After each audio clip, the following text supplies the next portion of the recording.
There's always questions about what certification, what experience, what to study at school. Well, this week's episode, I've actually been thinking about how individuals out there who need or want to get a job in cybersecurity, what is kind of like a surefire fast track method that's critical path, meaning the least amount of money, the least amount of time, the highest return on investment, and likelihood of getting a job. So that's what we're doing this week, coming up.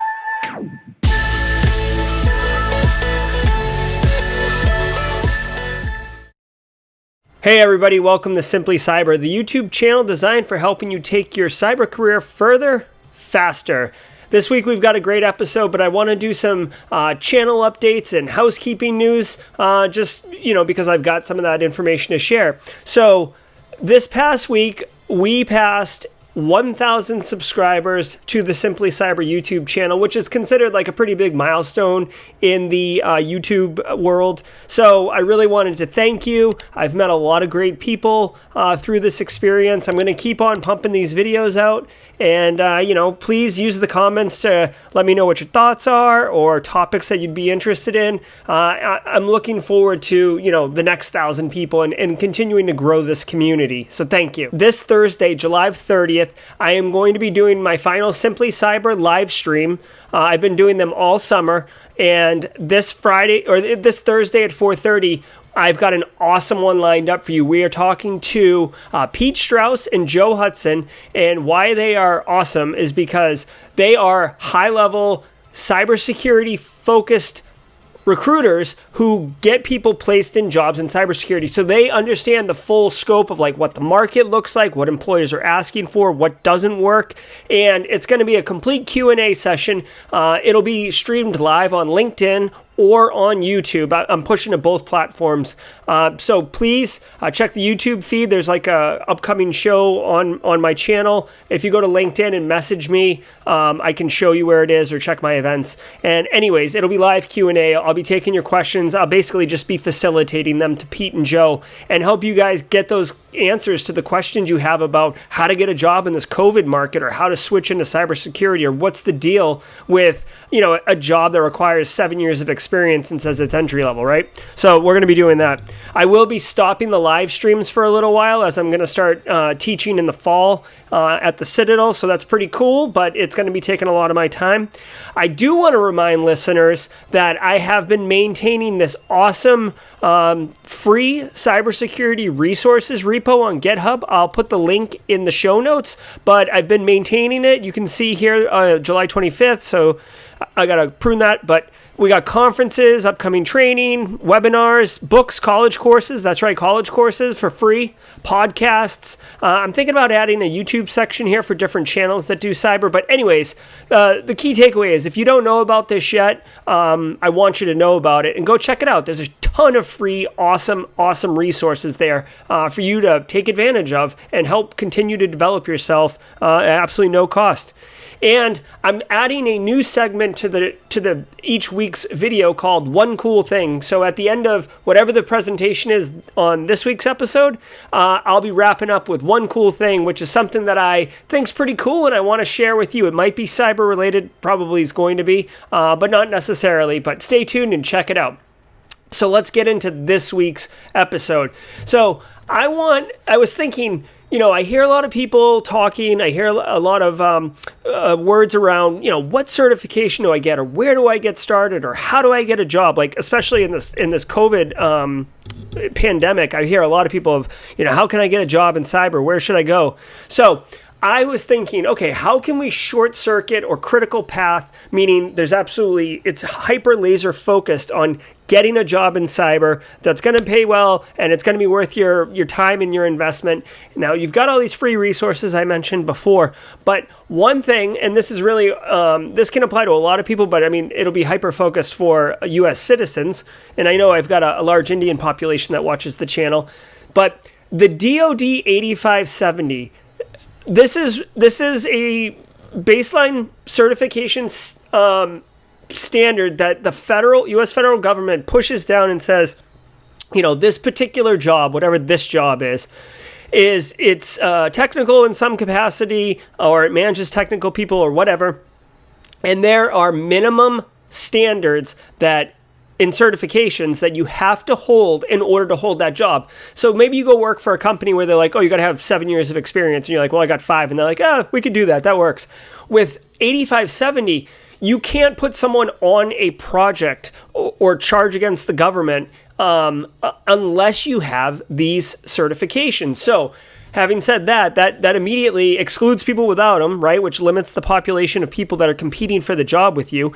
And it gets you access into those things to be able to like filter out and say, okay, what is it? Now, if you look at the way 8570 works, there's IAT, which is basically a technical IA person, which is information assurance, same as cybersecurity, information security.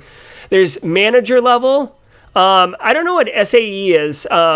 Probably like sysadmin, I would assume. And there's some other ones here. I'm not 100% sure, but it's not important. When I was looking at it before, it was just these. But so the important thing is it goes from left to right on level of, entry level, mid level, senior level. That's kind of the way you could think about it. Now, what I want to point to you and what we're going to be talking about today is the SSCP. And that is, if you notice, IAT Level 1, which is a entry level technical role, is here.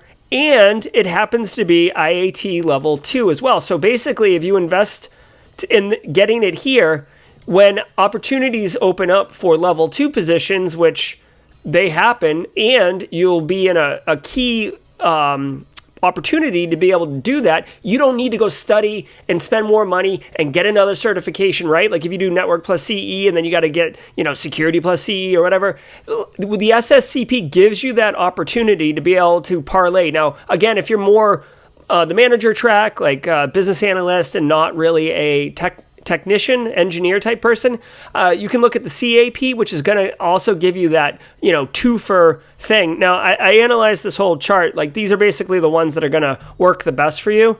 You could say C and D is also here, but SSCP, like since I want to focus on, I think the C and D is networking. I want to focus on security, right? So SSCP, this is ISC squared. The Information Security System Security Council, it's something like that. Everybody calls it ISC squared. It's their kind of entry level certification. You can kind of compare it to Security Plus. And really, when people talk to me about what certification to get, I usually say Security Plus. But after doing this a little bit of evaluation, SSCP seems to kind of check that box as well. Now, I will point out, I do have the SSCP, so I have taken this. I took it a few years ago, but I took it as like my employer was offering like a couple $100 if you went and got one of these like 8 certs, and one of them was this. So I like literally just went and sat for it, and it was fine. It was fine. It was good. It was fun, actually. It was a fun exam. So now we've identified the SSCP. Now here's the thing. With the 8570, I mentioned earlier that you can find government jobs, and it's not just working for the U.S. government. There's a ton of federal contractors. So like if you've heard of Booz Allen, Deloitte, PwC, KPMG, those are like the really big ones, right? Lockheed Martin, Halliburton, the list goes on and on. Those are just the big ones, right? There's smaller ones too. And if you're in like the DC, Maryland, Virginia area, you definitely know these. But the point is, they are huge companies that do tons of work for the federal government, and it's not just in the DC Beltway area, right? I mean, there's anywhere there's a military installation, there's going to be, federal contractors, and there's going to be a need for information security, right? So I just jumped in here, right, into LinkedIn. I put entry level for my level. I put IAT Level 1, which again, remember is this kind of category. And just looked, and it's 407 jobs, but IAT Level 1's kind of a specific way to put it. But you can see like information security admin generalist, right? And again, like hold on, DoD 8570, there it is, right? Basic qualifications, 3 years with bachelor's. Okay, so kind of entry level, but pivoting into the field more.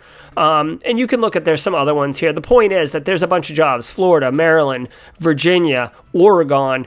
The list goes on and on. So you'd have to, kind of find what you want. 8570 entry level, 5,500. And this is just on LinkedIn, right? Dice is a good one. There's other kind of search engines. And again, if you watch my very first video, 5 tips to get into cybersecurity in 2020, really the first and best tip is going to conferences and really networking, either virtually networking, meeting people on LinkedIn networking, because 50% of jobs are found through a network, not through a search engine like this. But I digress. The point is that there's jobs, right? Okay, New Hampshire, like you can find jobs. So now that we figured out how to kind of hack the system and that there really are jobs here that people can get, let's talk about SSCP. So the SSCP is, where is it? Like I mentioned, it's an entry-level-ish certification. You should have some technical background. You should understand security a little bit or have some interest in it. You don't need to be like a full-on practitioner. You could be going into your senior year of college, getting a computer science or cybersecurity degree. You could be transitioning out of the military. The point is, this is totally accessible, right? So it's broken across 7 domains. You can see access, security, operations, and administration. I'm not going to read them all, but you can see them. And basically, you just have to have I want to call it a kind of a superficial understanding of each of these topics, and we'll drive into it in a little bit here. The exam itself is going to cost you, where is it? It's going to cost you $250 to take the exam. So now you are taking money out of your own pocket, but there's really only 2 expenses that I could see here. One's $250 to take the exam, and then in order to study for the exam, you can do a couple things. I pulled up Cybrary. Like this'll talk you right through it. I don't know how much this costs. I don't have a financial incentive or motivation for this. They are doing 70% off for July. But anyways, you could do this, right? This would certainly help you. ISC Squared itself recommends that you use their book, right? Or where is it? Their book to study, right? The official guide. And I did an Amazon on it. It's $19. So for $269, and this is the official one, by the way, like for these certification exams, I've taken probably 10 in my life. The official book is really the best way to go. Like boot camps are fine, and like the cheat books or whatever are fine. But the official one is going to have like real questions that are probably going to be on the exam, and it's like if you read that, you're pretty much going to be okay, right? So I'd recommend you're either in for $269, or maybe you check out this Cybrary looking thing and have someone basically read the book to you, essentially is what's happening here. Okay, so that's going to be your study material and the exam itself. Now let's actually kind of drill into the actual domains a little bit, because we talked about what they are here. You can see that they're kind of evenly weighted. Crypto is the least amount at 10%. So you shouldn't, if you're having a tough time with crypto, I wouldn't struggle too much. We could have another conversation about cryptography and the importance in the field, but you can see, so access controls, right?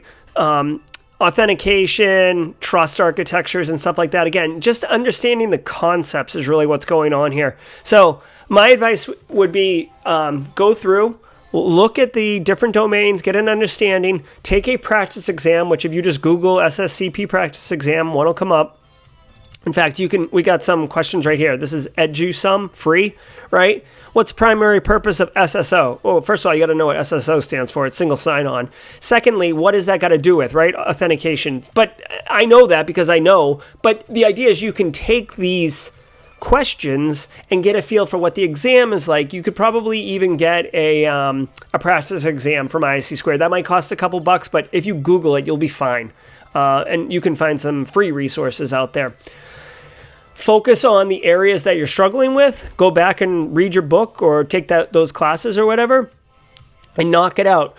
So once you're, you got to schedule the exam, you take it, and they're offering it in these, virtual testing things where you download some type of little app that basically locks your computer down. You're good to go.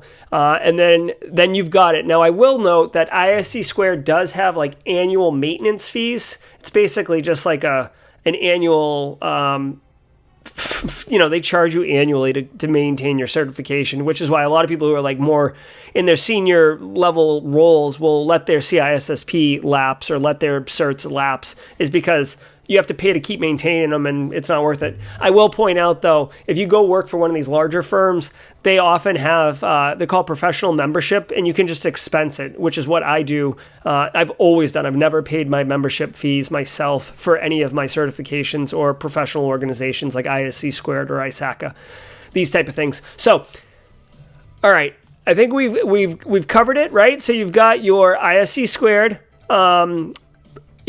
So we're gonna get the SSCP. We're gonna find a job. We're gonna apply, and we're gonna be rocking and rolling. And then when the opportunity comes up for the promotion to IAT Level 2, boom, there you go. You're off and running. So check it out. I personally, like I said, I have the SSCP. I found the certification exam to be like kind of enjoyable. I mean, I do love this stuff, this field, but I feel like it really is a fair exam on understanding both kind of technologies that are related to security and security concepts. In fact, just thinking about it right now, that's actually exactly what it is. It's understanding basic security concepts and then how like you implement it kind of in a technical fashion, not necessarily like named solutions like Cisco F5 and stuff like that, but more like single sign-on or no trust architecture or something like that. Like it's very cool. It's very good, and it'll do you well, right? I mean, it's a legit certification that's well recognized, and a lot of people here. Let's put SSCP in here just on the fly and see what's happening. Okay, let's see. US SSCP entry level 2000 results. There we go. Cybersecurity analyst, cyber threat analyst. I'm seeing a lot of Virginia, which isn't surprising again because of the Beltway, Maryland, Minnesota. Here, what's cyber threat analyst at Mantech posted 10 hours ago. So this thing is still like hot. BS or equivalent experience. So you don't even need a college degree to do this one. You do need 8 years if you don't have the bachelor's degree. So, I guess that's entry level. That's a whole other thing. Now it says must possess active TSSCI with polygraph. This is a highly secure position. So you're obviously working with some national security related stuff here.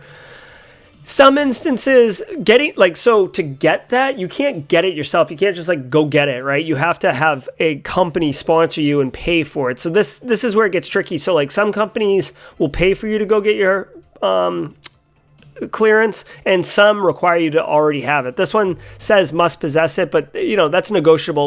The real takeaway is that you have to be able to get it, right? So if you're a felon, if you're on drugs or you're into drugs, you're gonna have a tough time with this. Also, if you're addicted to gambling, that's probably going to be a problem. But anyways, okay, so that's it. I hope this certification and I hope this critical path concept can help you get a job and at least get you some professional experience and exposed. Like I said, there are major companies. Look, here's Booz Allen right here. They're a big one. There's major companies that are looking for people to do cybersecurity. The field is blowing up, right? So there's not going to be any shortage of jobs, and it's only $269. I mentioned the annual fees. I feel like that's $85 a year. So get it for $269, and then you have a year before you have to pay another $85 possibly, right? If your employer doesn't get it. So, okay, now it's time for the new segment, One Cool Thing. All right, so the One Cool Thing segment, I want to just bring something different or fun that I think is interesting that I want to share with you as a listener that I wouldn't do a full show on, right, basically. So this week's One Cool Thing is Jared Fulkins on LinkedIn. Now, I didn't talk to Jared about doing this. It's just I made friends with him or connected with him a couple weeks ago, and I'm pretty active on LinkedIn, as I've mentioned in the past, and Jared is constantly posting really cool, really interesting things, right? So here's just a news story, but he posted a link to this thing. It's like a tutorial on buffer overflows that allows you to interact with it, and it explains to you how the buffer overflow works, but it's showing you as it's stepping through the processes, right? Or through the steps of the process execution. Anyways, it's fascinating and it's cool, right? What else did Jared do? Jared points to like some GitHub repos that are interesting. I stumbled across this project, miscellaneous scripts. Like I chuckled when I ran across this vulnerability scanner. Like it just, I don't know. I found him really, really interesting in posting a lot of stuff, right? So, OSCP related stuff. So anyways, check out Jarrett. You can follow him without having to engage him, right? Like LinkedIn allows you to just follow people now. Maybe you want to take it one step further and connect with them and begin to network. But either way, that's my one cool thing. So hopefully you enjoyed this week. Again, thank you for the 1,000 subscribers. I love connecting with all of you. If you have any questions, put them in the comments below. If you want any particular topics discussed about or shown on the program, more technical, more career focused, certification, education, whatever, just put in the comments and let me know. I really want this to be a community. So thank you very much, and I hope you can make it to the live stream on Thursday, July 30th at 4:30. It's going to be awesome. All right, until next time, stay secure.